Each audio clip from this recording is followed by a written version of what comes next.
In order to answer question 4, we first have to describe what steady state exercise is, and that is where you're working out for a duration of time, but the speed and incline and intensity doesn't change.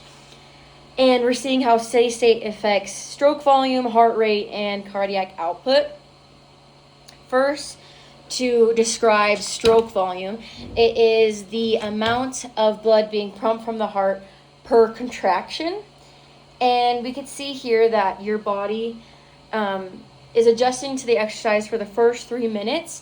And since there's no change in intensity or incline, our body adjusts to the exercise in order to meet the needs. And as we can see here, pre-training of steady state exercise, our stroke volume is lower. And with training, our stroke volume is higher because more blood is able to be pumped out per contraction. So your heart is able to fill with more blood and release more blood, allowing more oxygen to go to your muscles, and which will help training. And as we look at heart rate, this is to describe heart rate, it's how your body, the rate of contracting and releasing, the diastolic and systolic of your heart rate. And again, we see that with steady state, it takes about 3 minutes for our bodies to adjust to the exercise, and then we begin to plateau because we have met the needs of the exercise. And we can see pre-training, our heart rate is higher because our heart is not used to that kind of intensity and needs to pump more blood to your body in order to get more oxygen to your muscles and make more ATP.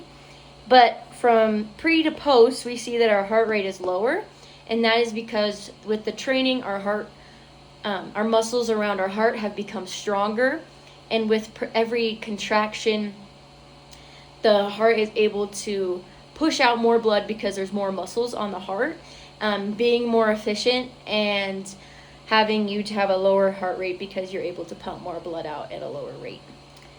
And then to look at cardiac output. Cardiac output is the amount of blood pumped from the heart per minute. And we get cardiac output by multiplying heart rate and stroke volume.